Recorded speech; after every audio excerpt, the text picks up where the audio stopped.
gonflé, impossible de bouger un millimètre, quoi.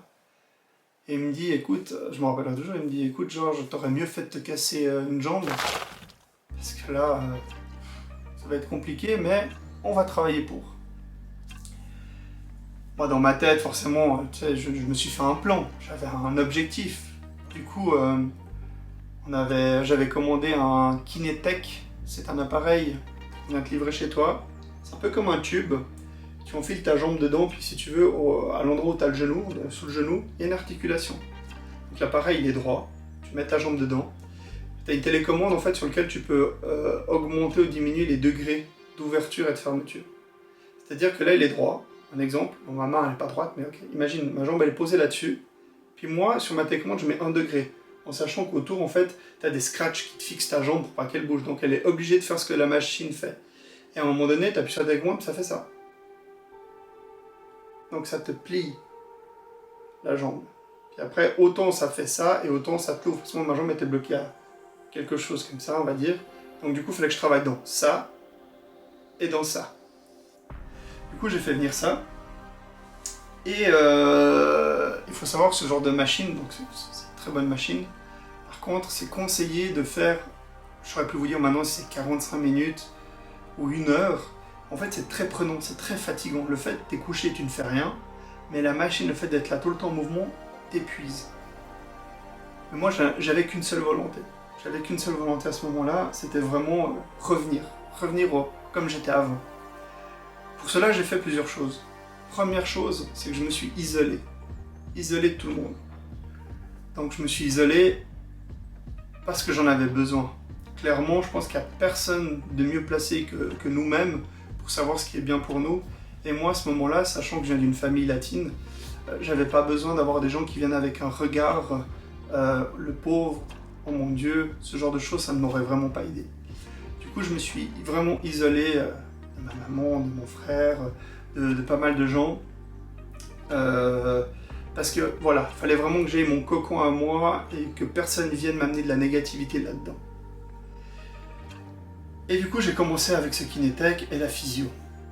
On s'est très vite rendu compte que ça allait être difficile.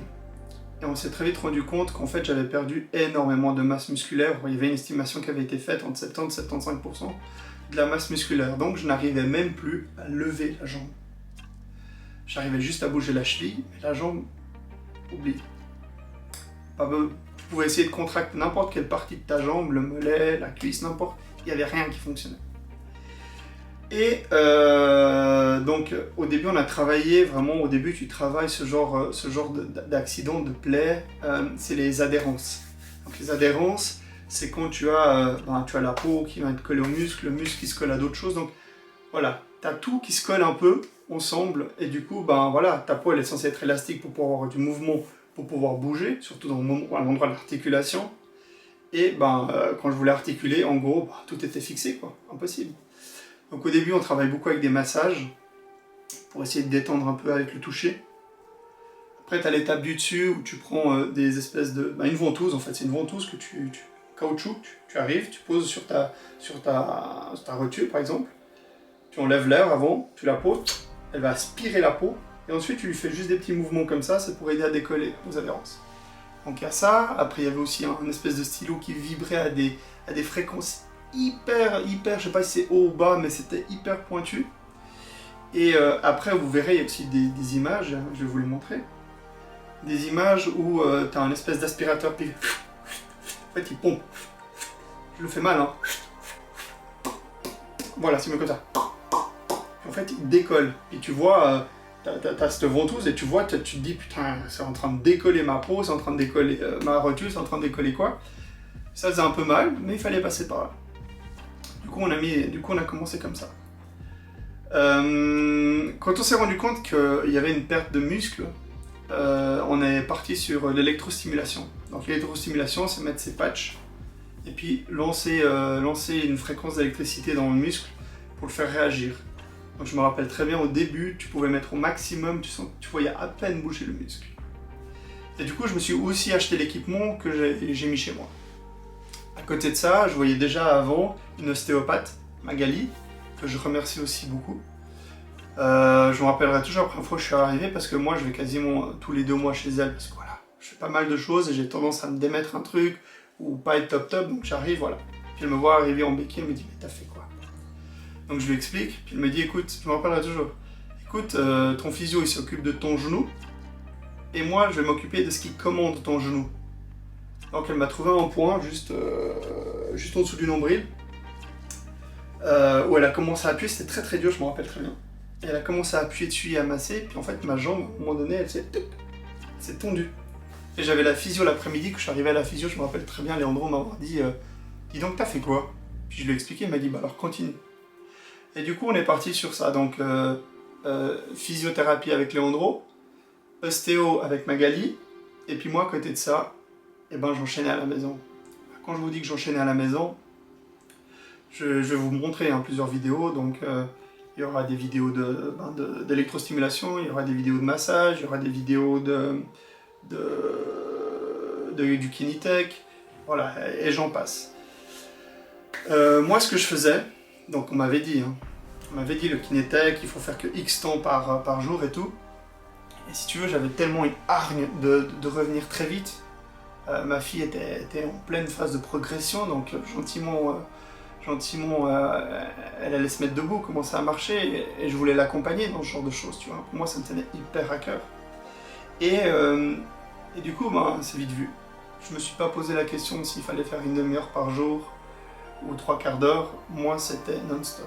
C'est-à-dire que le matin, ma chérie se levait, prenait la petite, allait la déposer à la maman de jour, et puis moi, tac, j'enfilais ma jambe dans cette machine, et en même temps, je mettais l'électrostimulation au-dessus. Et je faisais ça, et je faisais ça, et je faisais ça toute la matinée. Je faisais ça jusqu'à midi. À midi, je descendais les escaliers de l'étage pour aller me faire à manger. Donc beaucoup de protéines, beaucoup de viande rouge, je me faisais à ce moment-là. Je me faisais 1 heure de pause pour pouvoir manger et puis digérer. Et ensuite, je réenchaînais jusqu'à 5h, 5h30, pareil. Je me rappelle très bien une fois où je suis arrivé à la physio et donc je devais toujours me mettre en caleçon. Et Léandro me dit mais Georges, mais t'as vu les marques? En fait j'avais les marques des taquets de l'électrostimulation.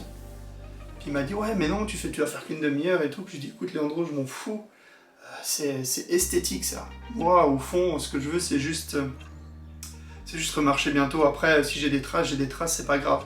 Mais l'objectif c'est de me remettre debout et tout. Et je me rappelle, c'est un ami, Léandro, donc on a quand même une relation particulière, lui et moi. Et il y avait toujours, tu vois, moi je suis quand même toujours un peu dans le challenge. Alors chaque fois, tu sais, ces exercices, il les faisait jusqu'à 10, il fallait que j'aille jusqu'à 12, etc. Et puis encore une, je serrais les dents, et puis voilà, il fallait que je prouve. Et je me rappelle quand je lui avais dit une fois, ouais, Léandro, je peux faire du vélo? Puis Léandro me dit mais t'es fou, puis j'étais allé justement à ce vélo, impossible. Puis il était déjà très content des progrès que j'avais fait en fin d'année. Et il m'avait dit écoute si tout va bien, que tu continues à progresser comme ça, si tout va bien, je pense qu'au mois de mai, tu refais du vélo. Et en fin d'année, j'avais dit à ma copine écoute on prend une semaine, on part à l'étranger. Du coup on était parti à l'étranger, j'avais réservé un hôtel avec salle de sport. Et donc j'allais tous les matins à ma salle de sport, faire mes exercices et ensuite j'enchaînais avec de la piscine. Et je me rappelle très bien parce que je filmais mes exercices et tout, pour voir à quel ton, voilà, voir ce que je faisais, que j'évoluais et tout. Et en rentrant, je me rappelle très bien, je sais plus si c'était le 13, 16 janvier, un truc comme ça. J'arrive, Léandro, quelle pièce? Puis il me dit là, 5 en haut. Puis je lui dis, je peux aller à la salle du vélo? Puis il me dit quoi? Mais t'es têtu, genre j'en avais dit mois de mai si tout va bien. Et je dis non, et puis il me dit mais vas-y. Puis je suis allé, puis je me suis assis sur le vélo, puis effectivement j'arrivais à faire du vélo parce que je m'étais entraîné pendant toutes mes vacances, justement sur un vélo, et c'est pas sur une espèce de vélo aussi à pédaler. Et j'arrivais juste à pédaler, donc j'étais hyper fier de moi d'avoir réussi à faire ça. Du coup vous verrez, je vais essayer de poster régulièrement des petites vidéos pour vous montrer dans tout ce que j'ai vécu là-dedans. Il y a aussi autre chose que j'ai fait. Je me rappelle pour encore une petite dédicace, à un moment donné, si tu veux, quand tu as vraiment envie de guérir et que tu es prêt à tout, Moi, j'ai des amis que j'apprécie énormément. Des ateliers SI à Lausanne qui font des bijoux, mais des bijoux avec des pierres, guérisseuses. Je sais pas si c'est comme ça que ça se dit, je m'excuse les filles. Yaya, Shana, bisous. Et je leur avais demandé de me faire justement un bracelet avec des pierres qui pourraient m'aider par rapport à ma situation. Donc je verrai si je vous la mets aussi en photo parce que j'ai des photos de ça. Puis je posais le bracelet sur mon genou, puis je parlais à mon genou. Et pour vous raconter une petite histoire un peu folle que j'ai fait, à un moment donné, donc moi j'habite en Suisse, à un moment donné, pendant cette phase où j'étais immobile, blessé, il y a eu l'annonce d'un Spartan Race en Suisse, le premier Spartan Race en Suisse, à Verbier. Et en fait, je me suis inscrit. Je me suis inscrit à ça, sans savoir si je récupérais ma jambe, si je pourrais recourir, si je pourrais, voilà, faire une activité sportive. Et j'avais complètement zappé que je m'étais inscrit à ça. Mais dans ma tête, si tu veux, pour moi, c'était sûr que je me remettrais. Quoi qu'il arrive, j'allais aller de l'avant. Et je me rappelle, je crois 2-3 semaines avant l'événement, c'est que j'ai reçu par mail quelque chose comme quoi l'événement avait lieu, je sais plus exactement comme quoi, si j'étais prêt et tout. Et là, je me suis dit, eh merde. À ce moment-là, faut te dire que je n'arrivais pas à courir. Je n'arrivais pas à courir. Je me rappelle, je suis rentré, j'ai pris mon vélo, j'ai pris ma petite que j'ai mis devant, vu que j'ai un siège devant. Je l'ai mise devant et je suis parti. J'ai fait environ 4 km 6, km 8 et j'étais mort. Et du plat, hein, du plat. Et j'étais mort. Je suis rentré à la maison, je me dis, ah non, je peux pas le faire. Le lendemain, je rentre du travail et je revois mon vélo et je me dis, ah, je remonte dessus. Je reprends le vélo, je repars, je fais encore moins. 3 km et des poussières, essoufflé, crevé. Je me rappelle, je suis rentré, je me suis assis sur le canapé, je me dis non. Là c'est foutu, là je peux pas le faire. Je peux pas le faire. Et moi je suis comme ça. C'est que je suis continuellement en train de me remettre en question et pour moi c'est pas quelque chose de négatif se remettre en question parce que régulièrement, continuellement, j'apprends des choses, j'ouvre ma perspective sur ce qui m'entoure et c'est ce qui me permet d'absorber de nouvelles informations et de me faire de nouvelles idées surtout. Et je me rappelle être sur mon canapé comme ça et puis là je me dis non, je dois le faire. Je dois le faire et en fait ça me tenait énormément à cœur de le faire. Et du coup je l'ai fait. Donc on est monté à Verbier ce fameux week-end et je me rappelle ma copine avait peur parce qu'effectivement je suis assez casse-couille quoi. Je suis assez du mec, voilà, moi tu me dis je m'entraîne pas pendant des années et puis tout d'un coup tu me parles des 20 km de Lausanne et puis je vais te dire ah ouais pourquoi pas quoi. Ok. Et du coup à Verbier il faut savoir que le Spartan Race c'était une course d'environ 7 km et demi en montagne avec un dénivelé de malade, je pense que même les vaches tenaient pas tellement c'était incliné.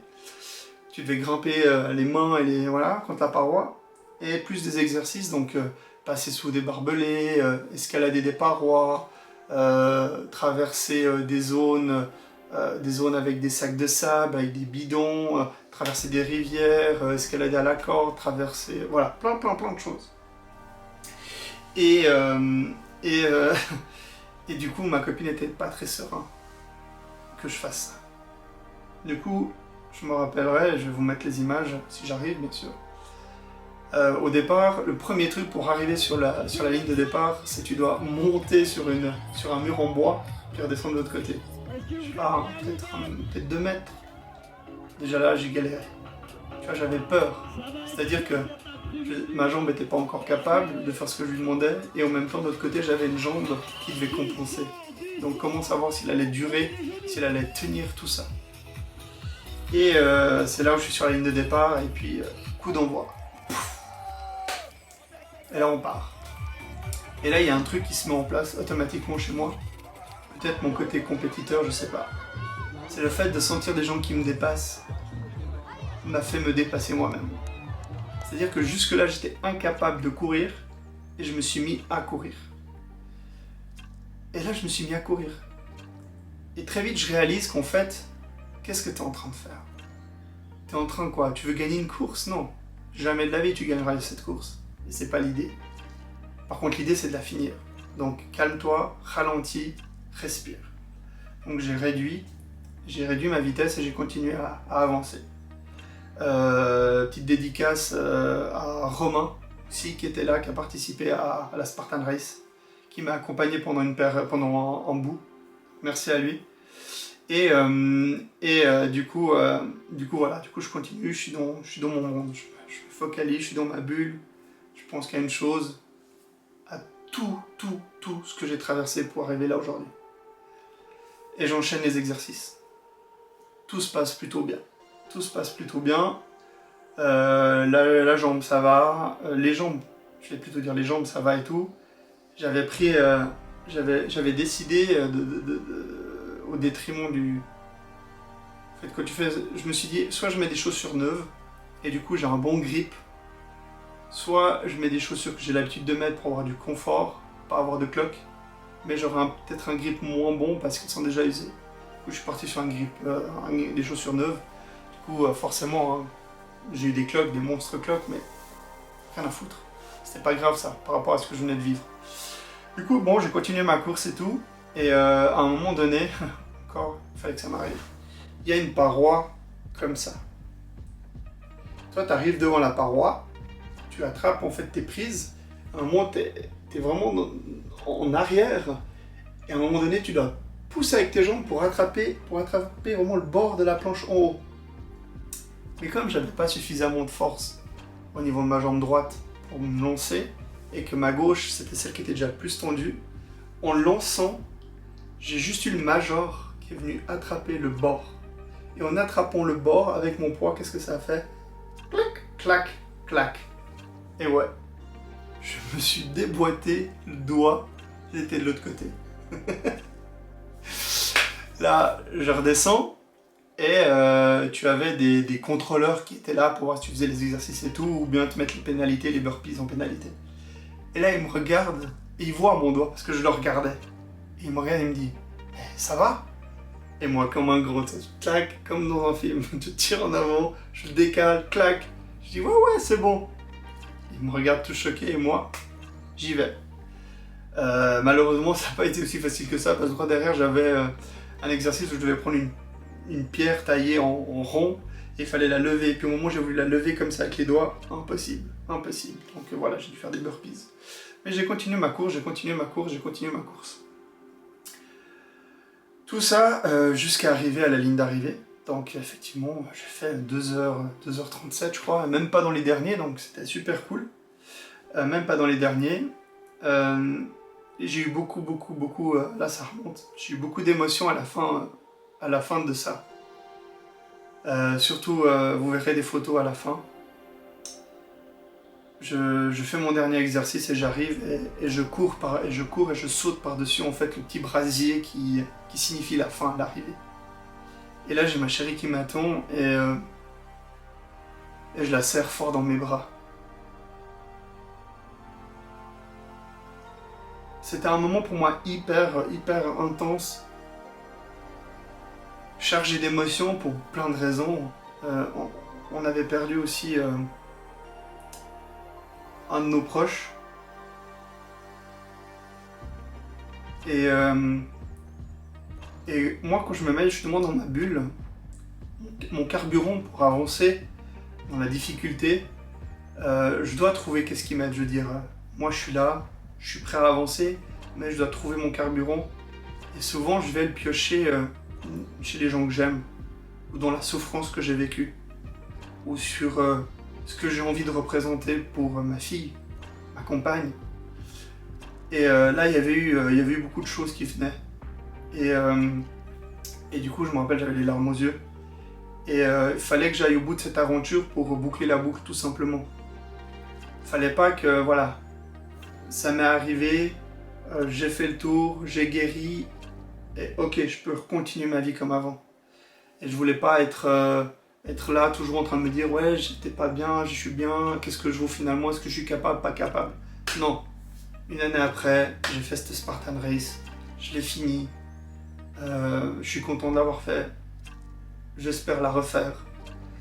Et voilà, aujourd'hui je suis là, alors je suis pas à 100%, mais je suis entre un 95 et un 97%. Ça dépend des jours. Il y a des jours où forcément, voilà, je suis un peu moins bien. Il y a des jours où je suis très bien. À côté de ça, je continue à faire énormément de sport. Donc voilà, je suis très très chanceux de m'en être sorti. Voilà, ça c'était mon histoire. J'espère qu'elle vous parlera. J'espère que vous comprendrez que dans la vie, il faut pas s'acharner, il faut pas se laisser abattre par ce qui nous arrive.